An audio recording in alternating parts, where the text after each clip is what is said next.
Welcome back to Home Spot, everyone. So today we start on our next project, and that's going to be a little side table with a couple drawers. Now, they have a pool table already, and this is actually for some family friends of ours here. We're just going to call them our clients just because it sounds nice. But nonetheless, they have a pool table. We're gonna make a little side table just to keep all their pool accessories and their pool balls, pool chalk, just the random odds and ends that, they need a place, they need a home as well. So that's what we're up to today. Let's get started. Okay, so we first start by ripping down our plywood to a much more manageable size. That way we can run it safely through our table saw.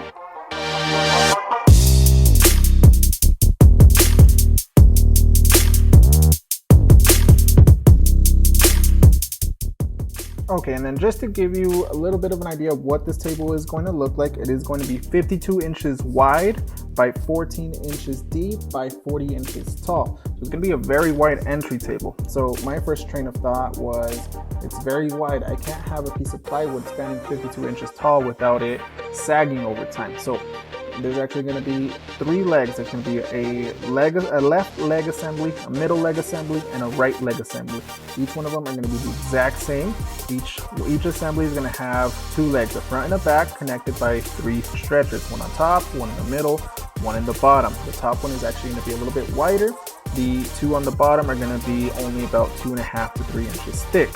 Now, from the get-go, I want to cut everything down all in one go just to save us a little bit of time. So as far as the leg assemblies, they're all getting cut right now. Same thing with the shelves, they're all getting cut right now. The only thing that I am not cutting up front is going to be the drawers themselves. Those I want to save for a little bit later, just in case, we deviated a little bit from our plans. So we'll mess with those in a little bit. But for now, let's get everything cut out. Once we do actually have everything cut out, we want to move on over to just setting up our pocket holes. Our method of joinery will be pocket hole screws. So again, we just kind of want to line everything up, make sure everything looks square, make sure everything looks good, everything's even. I'm a big fan of having everything even instead of just having, a screw here, a screw there.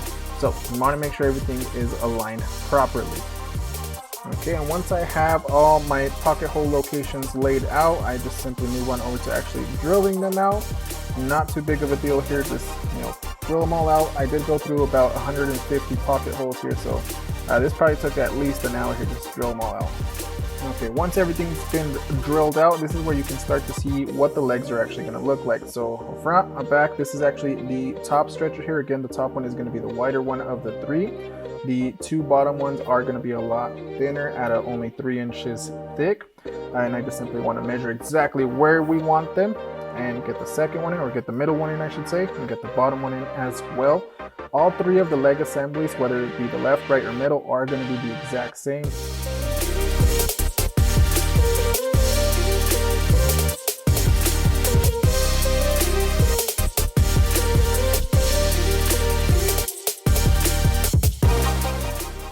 Okay, once we have the leg assemblies complete, and we'll go ahead and move on over to attaching the shelves, or I should say laying out the pocket holes for the shelves. Shelves are going to be done with pocket holes as well.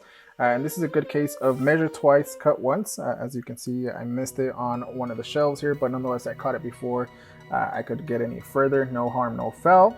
And then just simply drill out some more pocket holes here.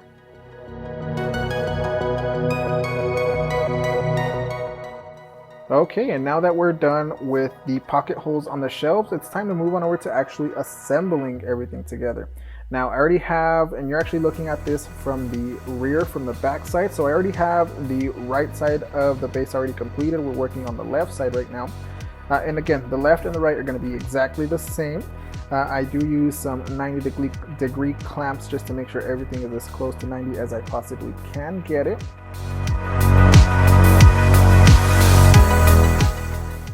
Okay, and this is where you actually want to be as accurate as you can possibly be, just because whatever mistake you make here will just compound further down the road. For example, let's say I make a 1/16 of an inch of mistake here. Well, now down the road, I have 2 drawers that, if they're the exact same size, will possibly not fit. So again, try to be as accurate as you possibly can. It just makes your life easier in the end. Now for the last leg here, for the left leg, I'm a little short, so I don't quite reach, at least comfortably I should say, so I do move it on over to my table. And again, just use the right angle clamps to make sure everything lines up and screw it right on in. Use clamps to hold everything down wherever possible. Okay, so here's one of the only mistakes that I actually made, and it wasn't too big of a mistake, but remember earlier when I told you measure twice, cut once? Well, I did that. However, I still messed up. I used the wrong shelf in the wrong place, so I had to re-drill some of the pocket holes. That way they don't hit each other when I do screw them in the center there.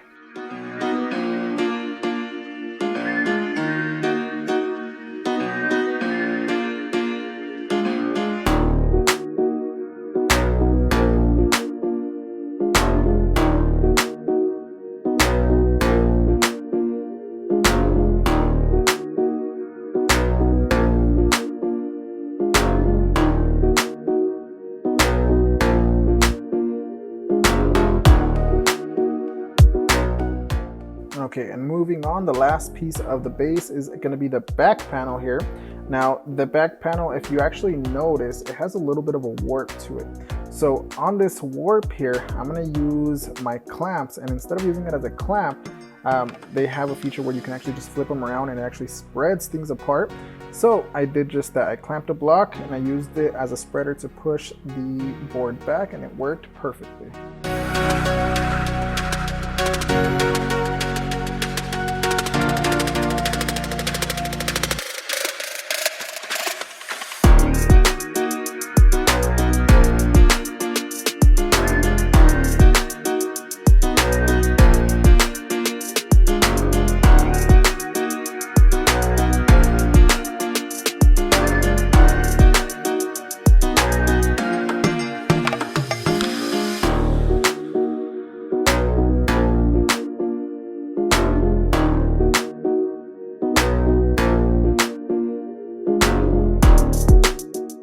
Okay, now that we're done with the base, we move on over to the drawers. Now we have two drawers, a left and a right. Each drawer has 2 long pieces, 2 short pieces. So if we multiply that by 2, we need 4 short pieces, 4 long pieces.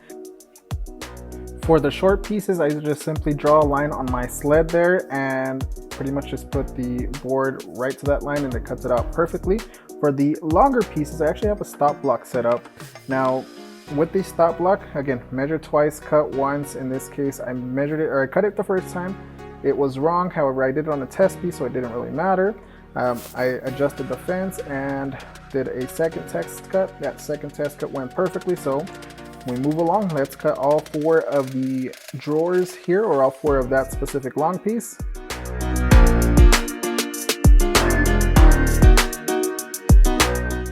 And now that we're done with the drawer sides, technically we're not done. We actually need to cut a groove out of every single one. It's going to be a 3/16 inch groove that we cut out on the bottom, and that's going to be for our drawer bottoms. We are using a 3/16 piece of hardboard to actually use as the bottom. So we want to just slide it in there, that we don't have to nail anything down. It just simply slides in there. We can glue it in place if we want to. And this is that actual piece of hardware that we're using for the drawers. The first cut through the table saw, since it was a really long piece, I just cut it out to rough size, and then I cut it down to exact width, and I just simply used my set to cut it down to exact length. And as far as the drawers, form of joinery again is pocket holes. Now with the drawers, I only do the pocket holes on the back piece and on the front piece. The front piece actually gets covered by the nice drawer front. That way you'll never see those holes. And the back drawers, or the back holes, you'll never see just because they're on the back. Unless you actually take the drawer out to clean or whatever it may be, you'll never see them. Okay, so once I assemble the drawers, I do check that to make sure that they're all squared, which they were.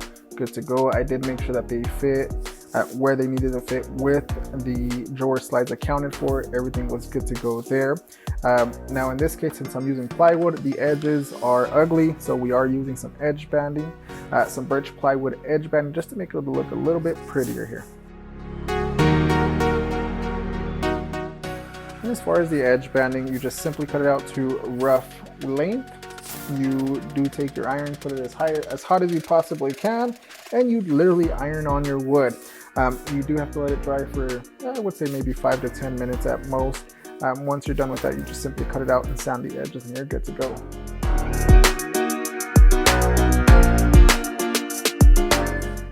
Once edge banding is complete, now we want to make the nice fancy drawer fronts. Now these are going to be some shaker style drawer fronts as well. So we need 2 long pieces, 2 short pieces for each drawer. Again, we have 2 drawers, so everything is multiplied by 2. Now here you can actually start to see what it's going to actually look like. Now I'm marking everything out just because I am going to make a groove on the back with my router. And here's where I made another mistake. And I wouldn't say it's a mistake, but it was more of a learning lesson here. I cut out the longer pieces, which I did do. Those I ran through the router, no problem. But the shorter pieces would have been very dangerous for me to run through the router with such a small piece. So I went back to the drawing board. I went ahead and cut out a big piece, routed it first, and then cut it down to smaller pieces, just as you see here.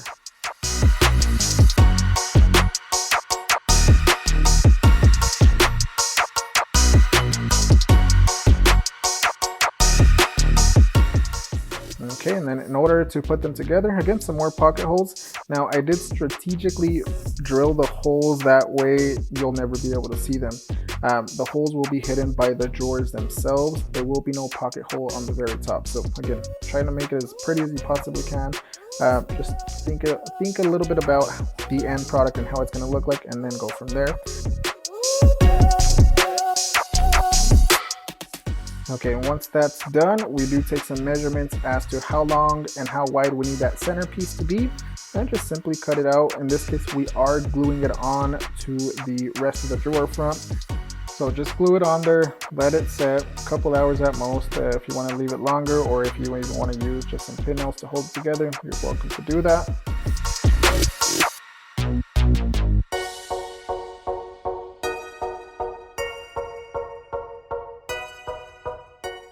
Now, while the glue dries, I move on over to the drawer slides, and it's pretty simple. Just figure out where you want your holes to be, line them up, drill them out, put them in.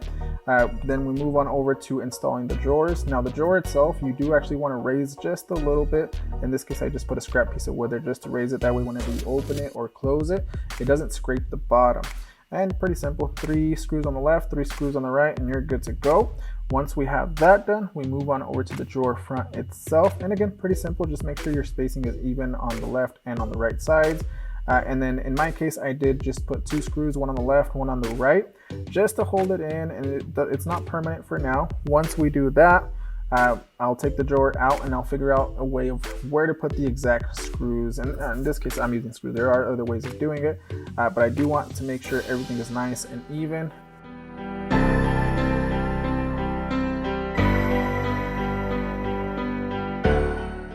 And the drawers do get the same treatment as far as the edge banding, so pretty simple there. Once we have that already done, we move on over to the tabletop itself. So pretty simple, it's just a big piece of wood. We cut it down to size, length, width, edge band it, and that's good to go as well.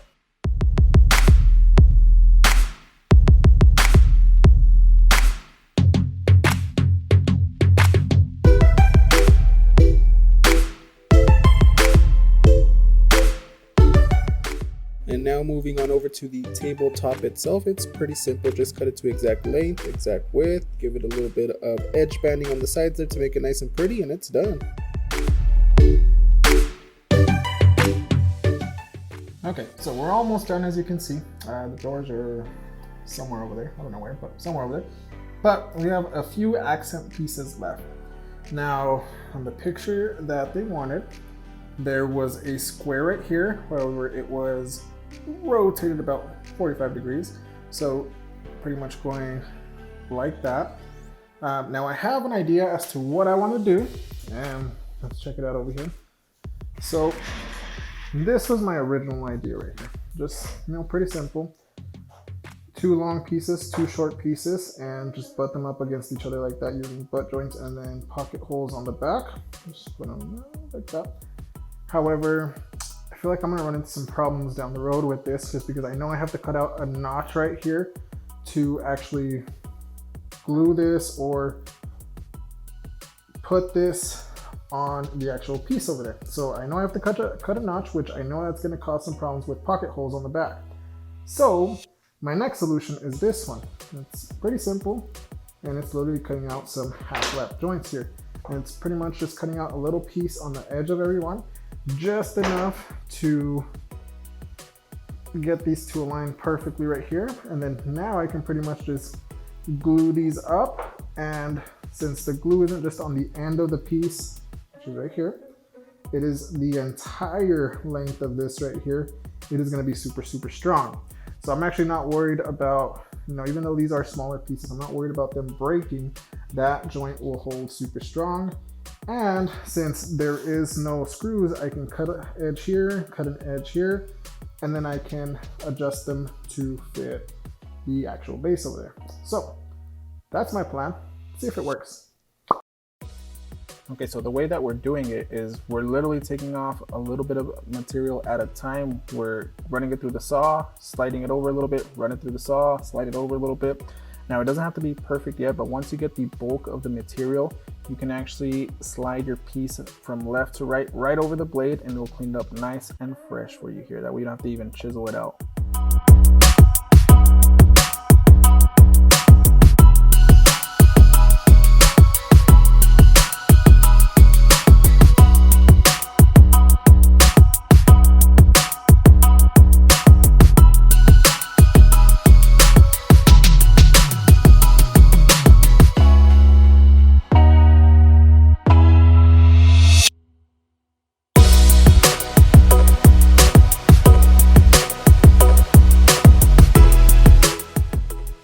So here's kind of what I was thinking: square within a square, making kind of like a diamond pattern, but I don't really like it. I feel like it's a little too big.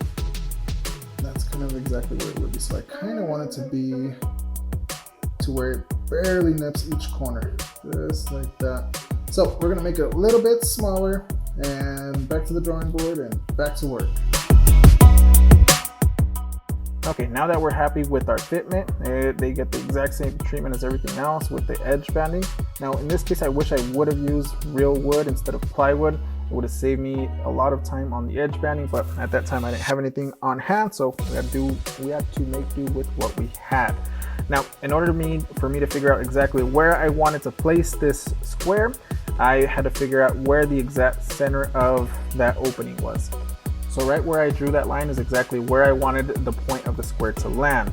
Now I would actually place the square on there. I would hold it down with some clamps, and I would go around back just to figure out, or actually just to draw where I needed to cut it out. Now you do have to be very, very careful with cutting it out a little bit at a time. Again, you can always take more material off, but you can never put more material back on without having to redo it all together. So a little bit at a time. In this case, I did it about 5 times and I got it on the 5th try. So not too bad. And this is what they look like, and I was actually very happy with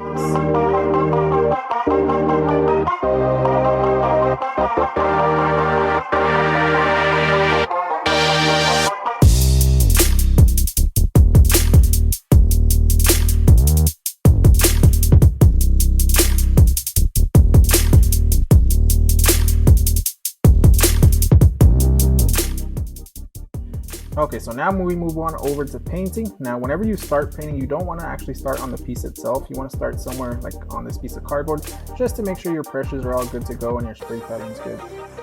Now, in this case, my client wanted black, so that is exactly what we went with. So black all the way across. And now everything got at least 2 coats of black. The top itself got 3 coats of black. Now, along where those accent pieces are, honestly, I did have to go through them about 3 to 4 times just to make sure we got good, accurate coverage all the way across on those little nooks and crannies. But nonetheless, everything went pretty smoothly as far as the paint process. In between each coat, I did do a light sanding of 220. And then I followed that up with some polyacrylic as well. 2 coats of polyacrylic. The top got 3 coats, again with a light sanding between coats. I let everything dry overnight and I came back the next night, installed my drawer slides. Again, everything's already pre-drilled for me, so it's just simply reinstalling them, and that's good to go as far as the drawers first, then drawer fronts.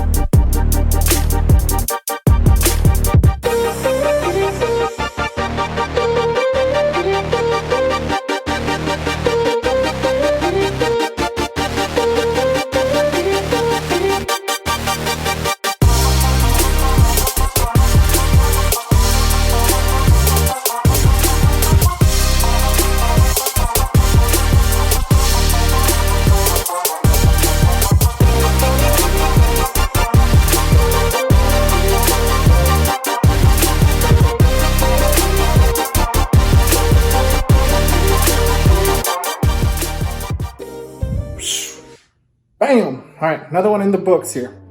I like it. Not too much of a fan of the black. I'll say this. I like the black. I don't like that it gets dirty right away. But nonetheless, so far so good. I know they want to change out the drawer pulls. I just put them on there just to make them look nice for now in this little outro here.